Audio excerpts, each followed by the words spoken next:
Hey, James Lowen here, and I want to talk today about money. Obviously, one of my favorite topics. And what I want to talk about is making your money work for you, and some ideologies around money based on, I'm just going to call a spade, different classes and levels, if you will, on people. And something that was really important to me on my father.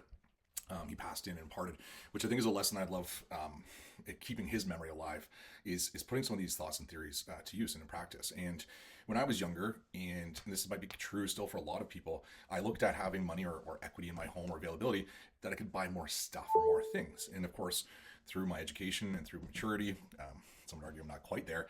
I came to realize that money can be used to buy asset revenue or revenue generating assets, which then can generate more money, and then I can use that to sustain my lifestyle. And that's the level I would like to see society as a whole, definitely our clients, our business partners, and friends and family get towards. And so, when I think about that in a pretty good summary, this make money, use that money to make more money, and repeat. And what I'm talking about here, I think, is, my dad said to me, if I had $250,000, if I gave you that 250,000, would you just take that and put it underneath your mattress? And of course, the immediate answer, as I'm sure you're deducing as well, is why in the hell would anyone do that, right? That money should be put to work. The idea that I had, my dad imparted on me, was that in my life, I should be working. If I have a spouse or partner, that they should be working, but that also my money should be working. And if that money is working for me, eventually there's going to come a day where if I can get my money working as hard or harder, then I have a couple options and I've got more freedom. I can either work less or I can increase the type of lifestyle that I like to live. And eventually, at one point, my money's working really hard. Then, of course, the two of us, my incredible wife and I, can just not work at all if my money's getting there. So, why am I talking about this one? Well, if you're sitting here watching this, probably you yourself, family members, or your existing clients are no doubt sitting on a ton of home equity. Once you start thinking about that home equity, whether it's 250,000, we've had clients that are sitting on $500,000 or $1 million, is a bag of money just sitting under your mattress. And and a joke we used to always have as well is that your money are employees. So right now, if you're sitting on 3, 4, 500,000 employees, they're all just sitting around doing nothing. We got to put them out to pasture. So let's get at least starting the conversation. I welcome anyone to reach out to me. I love talking about this stuff. It gives me a passion. It really fills my cup, and again, it helps keep my father's legacy alive. So let's shrink my massive head and get into this. And I'm going to use really a real life story of a client. I've changed some names here, so just for privacy's sake, we're not going to have any issues onto that. But this is a report that we've used just to go through with one of our existing clients that has a rental property. But I mean, this doesn't have to be rental. This can be your primary home, secondary home, cottage, condos. Doesn't really matter the home type or style. And also, if your property is one that you're purchasing, we can also structure that on the purchase as well by adjusting down payment. So hypothetical one, but this is actually familiar. And my friend, if you're watching this, yeah, I mean, I'm looking forward to executing this for you. So one potential example, and this is what I used myself to pay off our mortgage a lot faster, which I was really trepidatious and nervous to share, but I think it's a great strategy, and it's not a zero-sum game. Meaning, if I'm doing this, it doesn't mean that you can't do it, or if you're doing it, it doesn't mean the next person can't either. So, in this scenario, we've got a rental property at $500,000. This could be $1 million, could be $200,000 as well, and they have an existing mortgage balance of $180,000. In this case, and for any mortgage in Canada, and if you're sitting there wondering, like, how do I calculate how much accessible equity? This isn't equity if you sold your home. This is, of course, if you're keeping it, we can go up to 80%. So, $1 million home, 800,000 you can access, less any existing mortgage you might owe. So, in this case, 80% of 500,000, 400 grand.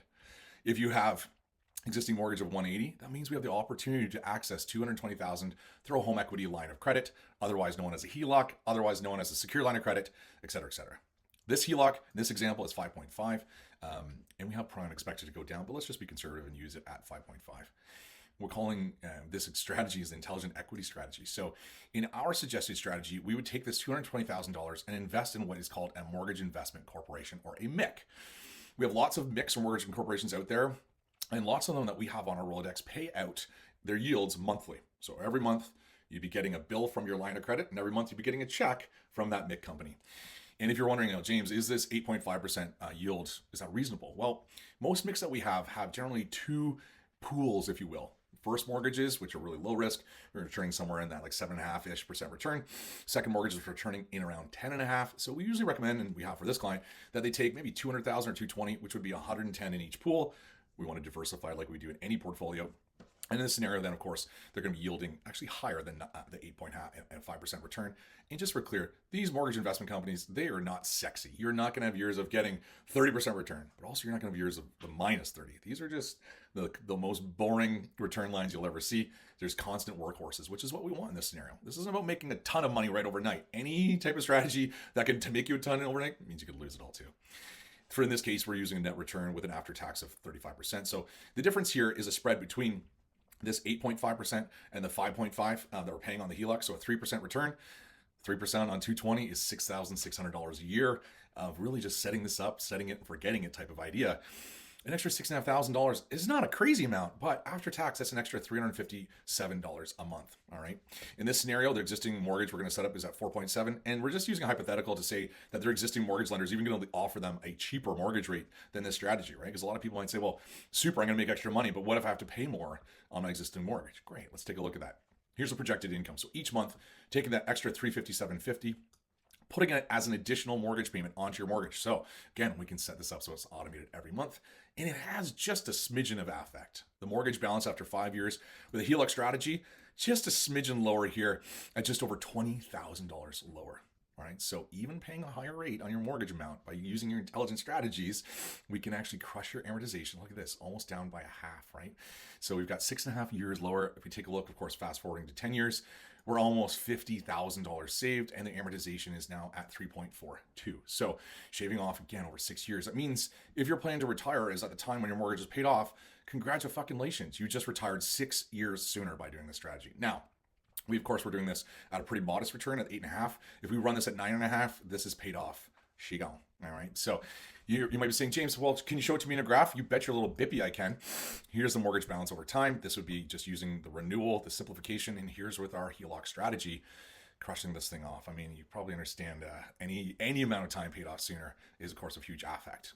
Now, if you're looking at this and wondering, how can I have this review and can we get started? Do I have to wait for maturity? No. What we're finding and we're seeing is that most mortgages that were taken in the last 3.5 years are all at or above 5%. We can get much lower than that right now. So we can run analysis to see, even if you're not up for maturity or if you are buying a home. So if you're a realtor watching this and thinking, yeah, it's great, but my clients are buying a home. Awesome. If your clients are putting down, it's a $2 million purchase with $1 million down, they don't need to be structuring it directly like that. We can actually build this into the structure of their purchase. And you can be the one that's going to bring to them the ability to pay off their mortgage over 6 to 10 years faster. We have an ability to get your T4s and NOAs directly from CRA, so making it easier for you to get documentation. We'll do a custom report just like this for you based on the amount that you have available, based on your actual tax rates and returns.